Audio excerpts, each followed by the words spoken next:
ciência que o povo de Israel devia efetuar na sua existência e, para tanto, informa o que Deus pede do seu povo. Então vejamos agora o que o Senhor teu Deus pede de ti. Primeiro, que temas o Senhor teu Deus. Segundo, que andes em todos os seus caminhos. Terceiro, que o ames. E quarto, que sirvas ao Senhor teu Deus com todo o teu coração e com toda a tua alma. Os irmãos observaram o conteúdo desses pontos fundamentais daquilo que Deus deseja dos seus servos? Vamos repetir. Primeiro, que temas, vamos dizer juntos, que temas o Senhor teu Deus. Segundo, que andes em todos os seus caminhos. Terceiro, que o ames. E quarto, que sirvas ao Senhor teu Deus com todo o teu coração e com toda a tua alma. A obediência a estes deveres tem por finalidade que o povo guarde os mandamentos do Senhor e os estatutos que o Senhor lhes tem ordenado. Quando o Senhor diz, hoje te ordeno, é uma afirmação permanente para que todo o Israel de Deus, e neste sentido para os crentes em Jesus Cristo, que são identificados como o Israel de Deus em nossos dias. Os irmãos, portanto, quando tiveram aquela palavra que ficou registrada lá no livro de Deuteronômio, com esses pontos fundamentais daquilo que Deus está desejando, é não só para o povo de Israel do passado, mas para o Israel de Deus no dia de hoje, como nós somos também identificados. E assim, essas palavras, elas se aplicam a nós hoje, aos membros da Primeira Igreja Batista do Ingá, aos nossos visitantes que estão aqui. Essas são palavras que Deus quer que nós possamos obedecer. O crente deve obediência a Deus, porque o nosso Deus é o nosso Senhor e nós somos seus servos. E depois até fomos, como crentes em Jesus Cristo, qualificados como filhos de Deus, co-herdeiros de Cristo. E assim, então, essa é uma grande bênção para aqueles que podem cumprir, fazer a vontade de Deus, segundo aquilo que Ele nos tem ordenado. No Evangelho de Lucas, no capítulo 10, os versos 26 a 28, Jesus, ao narrar a parábola do bom samaritano, para ilustrar a sua palavra dita ao doutor da lei, que se levantou para tentar ao Senhor Jesus, dizendo, Mestre, que farei para herdar a vida eterna? Jesus respondeu ao doutor da lei com outra indagação. Isso também é uma forma de responder. Quando alguém nos pergunta alguma coisa, nós podemos responder perguntando a ele alguma coisa. E foi neste caso que Jesus fez com o doutor da lei, porque esta era a necessidade de que aquele doutor da lei pudesse realmente identificar o seu pensamento, não como uma tentação para o mestre, mas como uma necessidade de obediência à palavra de Deus. Por isto que, então, o Senhor Jesus respondeu perguntando assim, que está escrito na lei? como leis? E então a resposta do doutor da lei foi: amarás o Senhor teu Deus de todo o teu coração e de toda a tua alma e de todas as tuas forças e de todo o teu entendimento, e a teu próximo como a ti mesmo. E então Jesus lhe disse: respondeste bem, faze isto e viverás. Aquele doutor não esperava por essa palavra de Jesus, não é? Porque ele tinha uma intenção e o Senhor Jesus transformou a intenção dele numa oportunidade para que ele pudesse meditar no ensinamento da palavra de Deus. Aquele doutor da lei sabia o que o Senhor dele pedia, mas, evidentemente, agia de maneira diferente. Do mesmo modo que muitos ainda hoje sabem o que o Senhor nosso Deus pede de nós, mas não obedecem à palavra do Senhor. No texto básico escolhido para a nossa meditação está o que o Senhor pede de nós, como anteriormente já o especificamos. Texto que conclui com esta afirmação: é o que hoje te ordeno, com uma razão. Qual foi? Para o teu bem. Deus não ia pedir coisas que fossem para o nosso mal, mas era para o nosso bem. E quando nós fazemos a vontade de Deus, isto se torna para nós razão de grandes bênçãos que nós recebemos do Senhor. É bom que cada um possa responder: sim, eu sei o que o Senhor pede de mim e eu estou pronto a obedecê-lo.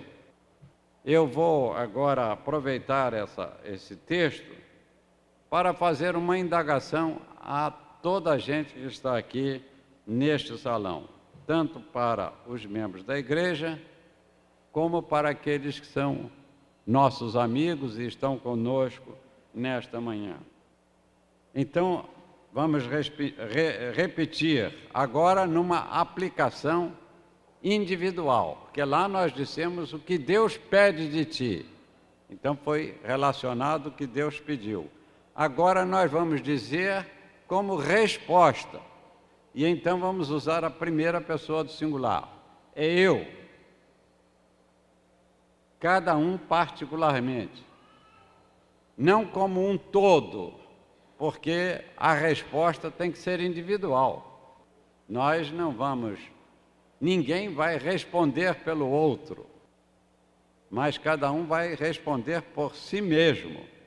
Então vamos, quem disse, no caso, sim, eu sei que o Senhor pede de mim e eu estou pronto a obedecê-lo. Quem puder, então, atender a esta condição, que diga comigo, que eu tema ao Senhor meu Deus. Vamos dizer? Que eu tema ao Senhor. É para dizer assim à mulher, que você tema ao Senhor teu Deus? Não. Cada um particularmente. Que eu tema ao Senhor. Que Deus é esse? O nosso Deus é um Deus de mentira? O nosso Deus é um Deus que não criou coisa nenhuma? O nosso Deus é uma obra da criação de Deus? Não. Há muitos que fazem do sol o seu Deus e outros fazem o seu Deus de outras coisas. Tinha lá um povo que tinha Baal como seu Deus, mas nós temos o Deus verdadeiro, aquele que é o Deus eterno, o Criador de todas as coisas, aquele que nos criou e que nos fez a sua imagem e semelhança, porque nós somos seres morais, espirituais, e nós temos a capacidade de decidir. Nenhum outro ser tem capacidade para decidir. Nós podemos amestrar um animalzinho e ele vai fazer aquilo que a gente ordena por uma situação condicionada. Mas ele não tem inteligência. Eu vejo de vez em quando alguém dizendo: aquele cachorrinho é inteligente. Cachorrinho não é inteligente, não, nunca foi. Nem cachorrinho, nem gatinho, nem papagaio, nada disso é inteligente. Eles podem ser repetidores daquilo que alguém faz com que eles aprendam. E eles, então, fiquem presos àquele adestramento. Repetem, portanto, aquelas coisas dentro daquela linha assim certinha, como ele foi amestrado para fazer, mas sem raciocinar, sem decidir. Ele repete por uma questão instintiva, natural. Então nós vimos aqui que eu tema ao Senhor meu Deus. Segundo, que eu, vamos dizer, que eu ande em todos os seus caminhos. Por que será que Deus falou aqui caminhos no plural? Jesus disse: eu sou o caminho, a verdade e a vida. Ninguém vem ao Pai senão por mim. Jesus é o caminho para a vida eterna. É o caminho para o céu. Este é o único caminho. Mas para a nossa vida aqui neste mundo, nós temos que também ter a nossa vida. E vamos ter os caminhos da nossa vida. E esses caminhos que nós andamos devem ser também caminhos que estejam todos eles dentro da vocação de Deus para cada um de nós. Porque Deus tem para nós ordenação própria. Ele dá dons a cada um de nós. E Ele tem uma vocação para cada um. E isto se torna o caminho de cada um para a vida aqui. Se ele não fizer isto, ele estará desobedecendo ao chamado de Deus, porque nós temos uma vocação, um chamamento especial que Deus nos faz. O terceiro ponto que nós vimos, agora aplicando a cada um eu presente, que eu ame ao meu Deus. Vamos dizer que eu ame ao meu Deus.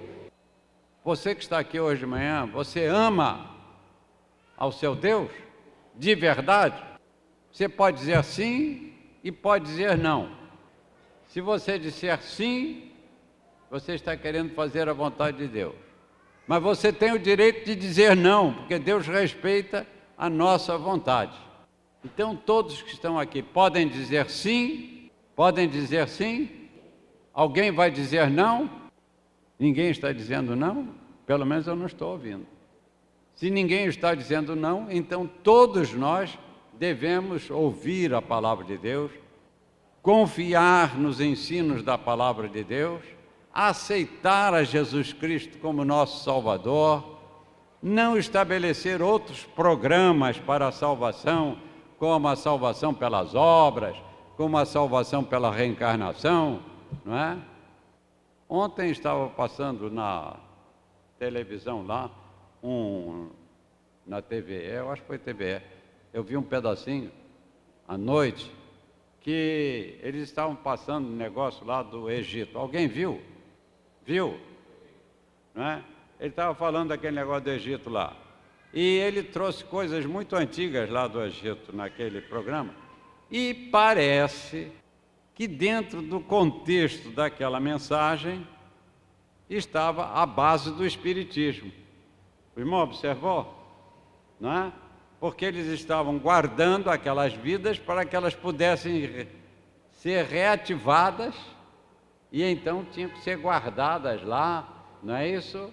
Nas pirâmides, tinha que ser guardado direitinho lá, para que elas pudessem, então, novamente ter oportunidade de viver aqui no mundo. A palavra de Deus prega isso. Qual é o destino da nossa vida? Nós vamos para purgatório? Fazer o quê? O que é purgatório? Vocês sabem? Alguém é capaz de dizer aqui, alguém que já foi católico e sabe o que é purgatório? Pode dizer o que é purgatório. Ele vai purgar as faltas, não é isso? E para isto, o que é preciso? Que as pessoas orem por eles, que eles possam receber sobra das obras daqueles que tinham mais obras, não é?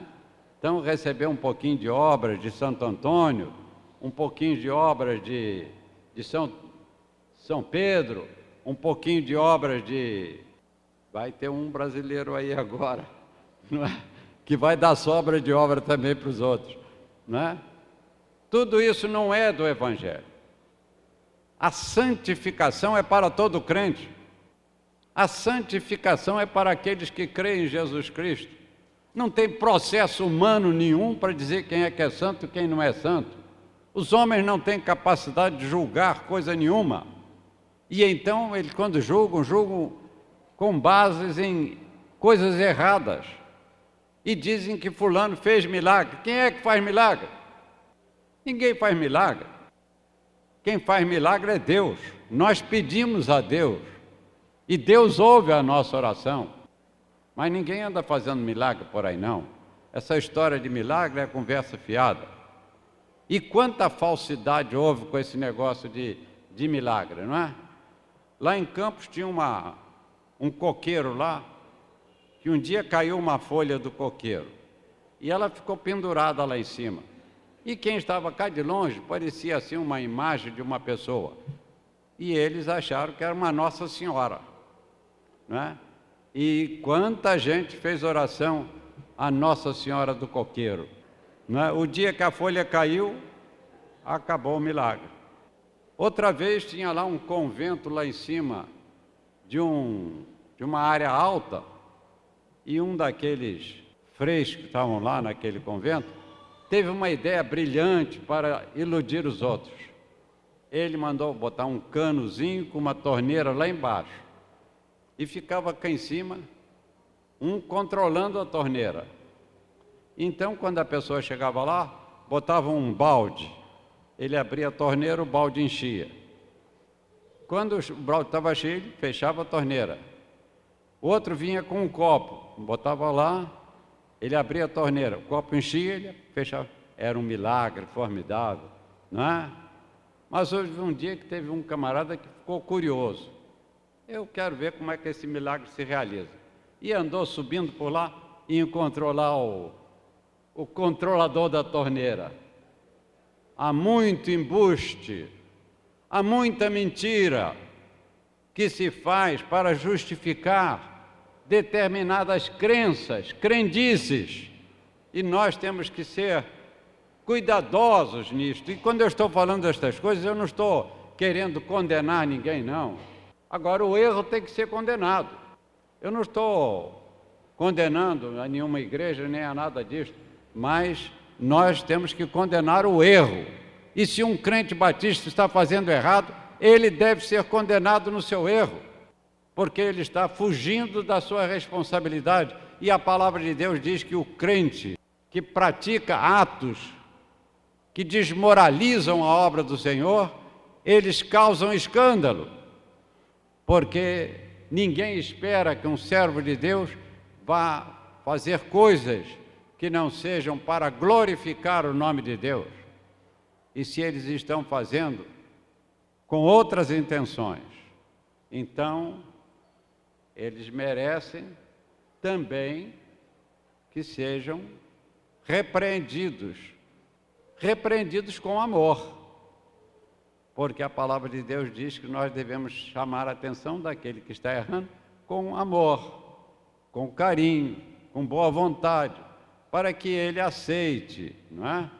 E se ele não aceitar, chama um outro irmão que você reconheça, que não seja fofoqueiro, né? É mais ou menos isso que está escrito lá, né? E então vai com ele, para você não estar fazendo, botando a boca no mundo, lameando o outro, envergonhando o outro, antes de ver se você recupera aquela vida. E se ele aceitar, ótimo. Agora, se ele não aceitar, ele fica responsável pelo que ele está fazendo. E o julgamento é de Deus, não é nosso. Então, nós temos que continuar ouvindo isto. E por isto é que vem essa expressão, que eu ame ao meu Deus, que eu sirva ao Senhor meu Deus de todo o meu coração. Vamos dizer que eu sirva ao meu Senhor, ao meu Deus, de todo o meu coração e com toda a minha alma. E assim, aqueles que podem responder com sinceridade desta maneira, eles estarão agradando a Deus, porque eles estão obedecendo a palavra daquilo que Deus nos ordenou. Deus pede de ti o que o Senhor pede de nós, seus servos, que a sua lei sejamos obedientes, que nós andemos nos caminhos seus, e ao nosso Deus sejamos, pois, tementes. É vontade de Deus que nós o amemos, que o sirvamos com todo o nosso coração. Nós somos hoje o Israel de Deus. Sejamos, pois, fiéis com devoção. Escrito está nas Santas Escrituras que aceitemos a Cristo e seus ensinos, e assim teremos nossas almas puras. Se cumprirmos o que o Senhor nos pede, isto será para o nosso próprio bem. Teremos bênçãos que o Senhor concede. Que Deus nos abençoe.